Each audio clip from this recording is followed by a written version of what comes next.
Hello everyone, welcome to our YouTube preparation channel. दोस्तों, मैं रुबेल और मैं आज आप सबके सामने पार्ट 3 लेके आया हूँ जनरल नॉलेज का। सो आप लोग पूरा वीडियो एंड तक देखना और पहले 2 पार्ट आप लोग देख लेना। और देखो, ऑनलाइन क्लासेस शुरू हो गया for Assam direct recruitment exam 2024 and SCRT DLED पेट के लिए भी। तो आपको हर एक कोर्स के लिए 300 रुपीज़ मंथली फ़ीस पे करना होगा। और कह रहे DLED जो SCRT पेट वो उसके लिए बस 300 रुपीज़ ही पे करना होगा थ्रू UPI यानी फ़ोनपे, जीपे या पेटीएम से 9101467653 इस नंबर पे करके इसका स्क्रीनशॉट मेरे व्हाट्सअप नंबर पे भेज देना। मेरा व्हाट्सअप नंबर है 9101467653 ताकि मैं आपको ग्रुप में ऐड कर सकूँ और PDF वगैरह दे सकूँ। सो शुरू करते आज का जो पहला क्वेश्चन यानी क्वेश्चन नंबर 21।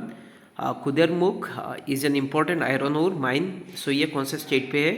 केरला, मध्य प्रदेश, कर्नाटका या आंध्र प्रदेश? इसका राइट आंसर होगा देखो ऑप्शन सी यानी कर्नाटका। क्वेश्चन नंबर 22 यानी आज का second question. Which of the following subject is not included in the state list? तो देखो 3 लिस्ट है, एक स्टेट, यूनियन और concurrent list.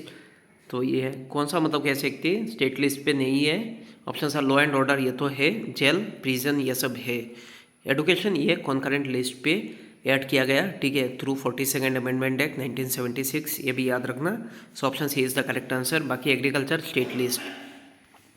Question number 23। Which among the following are example of the coming together federation? तो मतलब कह सकते हैं बहुत सारे स्टेट मिलके मतलब कह सकते हैं एक फेडरेशन बनाते हैं, तो इसको क्या बोलते हैं हम लोग? Coming together federation. तो इस पर मतलब कह सकते हैं कभी भी ये फेडरेशन हट सकता है, कोई भी अपने मर्जी से। तो कौन सा है? देखो option A India, Spain, Belgium, India, USA and Spain, या option C USA, Switzerland and Australia, या option D Belgium and Sri Lanka. इसका राइट आंसर होगा देखो USA, स्विट्जरलैंड एंड ऑस्ट्रेलिया। और इंडिया का जो कह सकते फेडरेशन है वो होल्डिंग टुगेदर फेडरेशन है, ये भी याद रखना। Question number 24। The system of the panchayati raj involves. देखो village, state and union, village, district and state level, village and state level, या option D village, block and district level. इसका राइट आंसर होगा देखो ऑप्शन डी यानी village, block and district level. और panchayati raj system हमारे India पे introduce किया गया था देखो 73rd कॉन्स्टिट्यूशन अमेंडमेंट एक्ट 1992 के द्वारा, ये भी याद रखना। Question number 25। In holding together federation, जैसे इंडिया का या large country divide its power between constituent state and nation. So ये सही है, national government. The central government tend to be more powerful, ये सही है, ठीक है। तो हमारे इंडिया पे भी सेंट्रल गवर्नमेंट पावरफुल है स्टेट से। All the constituent state usually have equal power, तो इक्वल पावर नहीं है इस पर। हाँ देखो, लोकसभा का सीट अलग अलग स्टेट पे अलग है, किसी स्टेट पे एक भी नहीं है, किसी स्टेट पे एक है, किसी में मतलब कह सकते 80 के ऊपर। तो वैसे ही मतलब कह सकते अनइक्वल पावर है। ऑप्शन डी कॉन्स्टिट्यूएंट स्टेट है अनइक्वल पावर, तो यह सही है। तो कौन सा राइट आंसर होगा देखो A, B और D, यानी option D is the correct answer. Question number देखो 26। those parties which are given in the special privilege of election symbol and other facilities are said to be।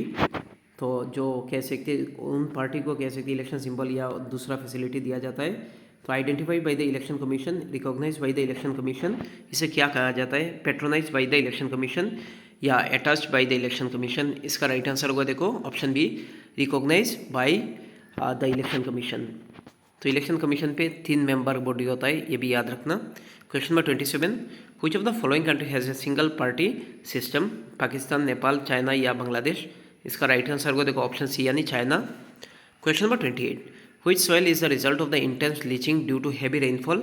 तो heavy rainfall से कौन सा मतलब कह सकते हैं रेनफॉल से लीचिंग होता है, कौन से soil? Laterite, black soil, red and yellow soil या एलुवियल सॉइल? इसका राइट आंसर को देखो ऑप्शन है यानी लेटराइट सॉइल। और इससे ब्रिक्स बनाते हैं ईटा, ये भी याद रखना। Question number 29। Which country has biparty system? India, Pakistan, China या ब्रिटेन? इसका राइट आंसर होगा देखो ऑप्शन डी यानी Britain. Question number 30। Which among the following profession belong to the tertiary sector? तो देखो एक प्राइमरी सेक्टर, दूसरा सेकेंडरी और तीसरा टर्शरी सेक्टर होता है। फिशरमैन, फार्मर, फैक्ट्री या टीचर? इसका राइट आंसर होगा देखो ऑप्शन सी यानी टीचर। तो टर्शरी सेक्टर या सर्विस सेक्टर भी कहते हैं हम लोग। Question number 31। Which is known as the golden fibre? Golden fibre किसे कहा जाता है? कॉटन, जूट, राइस या सिल्क? इसका राइट आंसर को देखो ऑप्शन बी यानी जूट, ये याद रखना। Question number 32। मोनाजाइट सेंट कहाँ पे पाया जाता है? Kerala. Is rich in uranium, thorium, titanium या आयरन ओर? इसका राइट आंसर होगा देखो ऑप्शन बी यानी thorium. Question number 33, which pact resolve the issue of separate electorate for Dalits between Mahatma Gandhi and doctor B R Ambedkar in 1932। तो देखो कौन सा पैक्ट से मतलब कह सकते हैं वो रिजॉल्व हुआ था सेपरेट इलेक्टोरेट का गांधी जी और बी आर अम्बेडकर उनके बीच पे 1932। Poona pact, Nagpur pact, Lahore pact या ऑप्शन डी लखनऊ पैक्ट। इसका राइट आंसर होगा देखो ऑप्शन ई यानी Poona pact. Question number 34, the process of integration between different country is known as. तो इसको कंपटीशन, प्राइवेटाइजेशन, ग्लोबलाइजेशन या लिबरलाइजेशन। तो इसका राइट आंसर होगा देखो ऑप्शन सी यानी ग्लोबलाइजेशन। क्वेश्चन नंबर 35 जो कि आज का लास्ट क्वेश्चन है, which one of the following sector contribute highest to the GDP of India, primary, secondary, tertiary या क्वार्टनरी। इसका राइट आंसर होगा देखो ऑप्शन देखो सी यानी टर्शरी या सर्विस सेक्टर। सो आज के लिए इतना ही। Thank you so much. आप लोग इस वीडियो को ज़्यादा से ज़्यादा शेयर करो और ऑनलाइन क्लास ज्वाइन कर लो, इससे बहुत ज़्यादा हेल्प मिलेगा आप सबको। और टाइम नहीं है, जल्दी से जल्दी ज्वाइन कर लो। Thank you so much.